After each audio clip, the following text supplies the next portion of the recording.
This is my third week in a row at Yeti Writers Night, which is my way of telling you my girlfriend broke up with me. So I have a lot of free time here.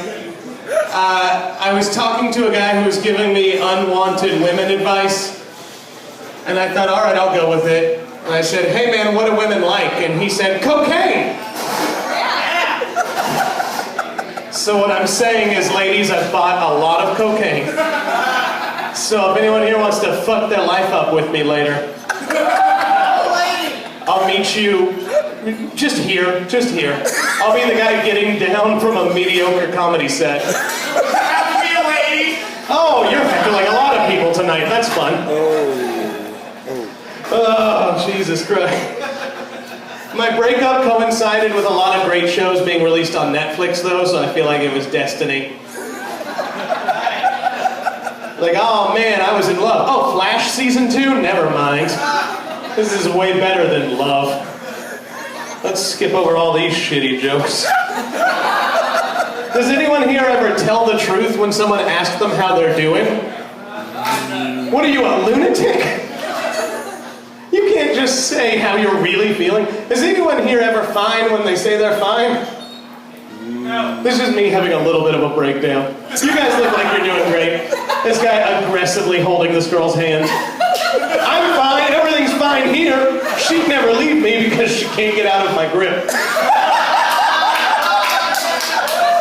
It's called romance. I like my two front row audience sections because it's this couple and then this guy eating chips by himself. And I relate to you, man.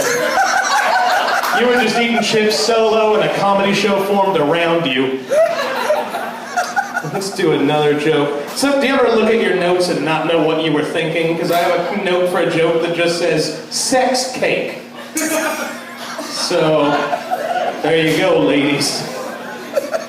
I created a WWE wrestling persona. He's called the Widower. He mainly wrestles with regret from his dead wife.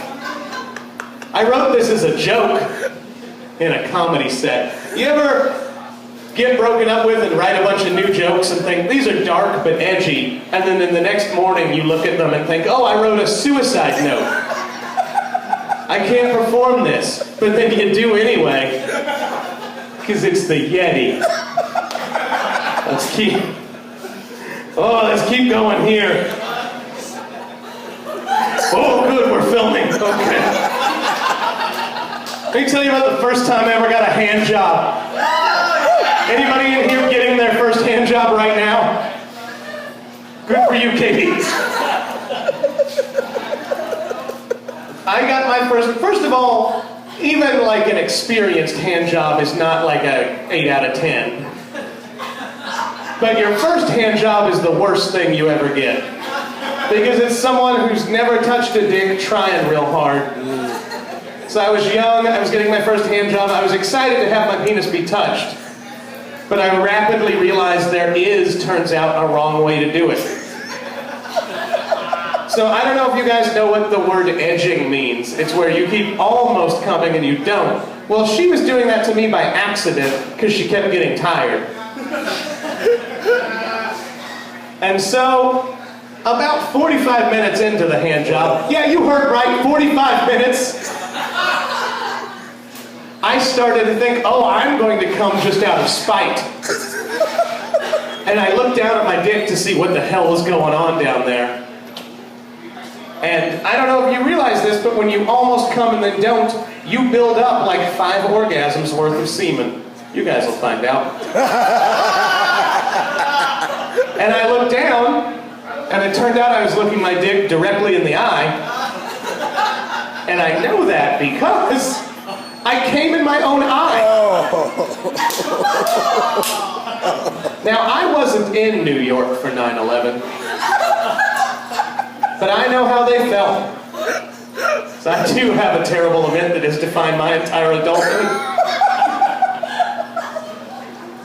Do you think I lost a couple of people with that one? All right, let's move on to the next one. The other night I was texting a girl And my heart started to beat real fast, and I thought, gosh, she's so cool. I think I might be in love. Like, your heart starts to beat real fast when you're in love. And she texted me again, and I thought, oh, God, my heart's beating even faster. I'm really into this girl. And then my heart continued to increase in its beats, and I started to sweat a lot. And then I went to the doctor the next day, and it turns out I'm not in love, I'm just too fat. You ever mistake being in love for being too fat? Anybody? This guy's not on board because he's in shape. Fuck you, man. Fuck you, happy, handsome man with his girlfriend. You piece of shit. You're cool. You gotta be more like a lone chip guy. This guy isn't putting any pressure on anybody. He looks like he smoked 1,000 blunts.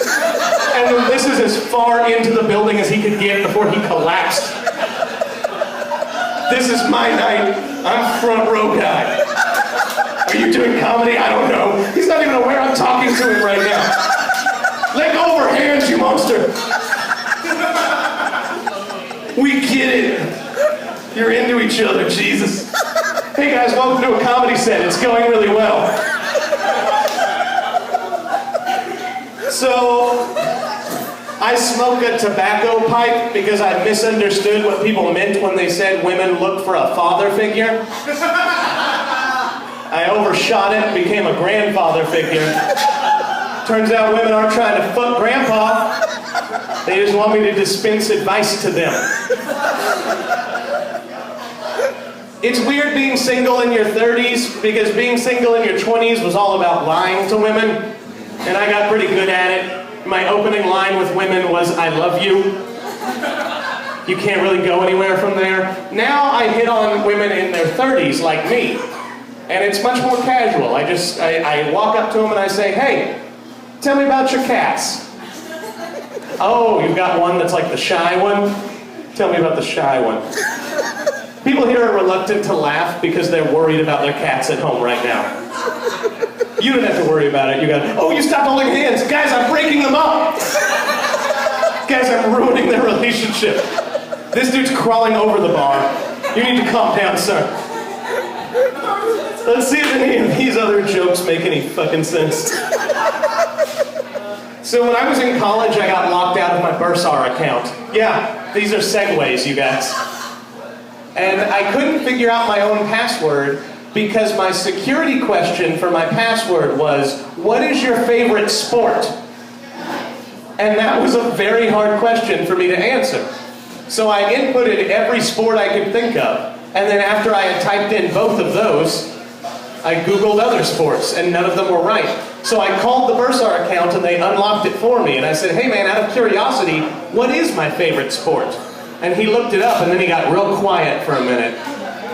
And then he said, sir, according to the data you entered, your favorite sport is Star Wars. And I said, oh yeah, I forgot. I always win at Star Wars. Okay, this is one of the first jokes I wrote, and I'm going to end on it because I'm living my life backwards, apparently. I don't know if anybody else here is a nerd. Is anybody here a nerd? Oh, real proud you're not clapping, huh? Happy couple. Go home and watch Game of Thrones. One nerd happy about it. I don't know, like I read a lot of fantasy novels, and I don't know if you interact with people who do that a lot, but they tend to have a desire to want to take on character aspects of people they read about. Like I have a friend who recently read Hunger Games, and they were like, oh, I really want a bow and arrow now. Great, go to Walmart. And I have a friend who read Harry Potter, and they said, oh, I really wish I had a magic wand. Can't get that at Walmart, good luck.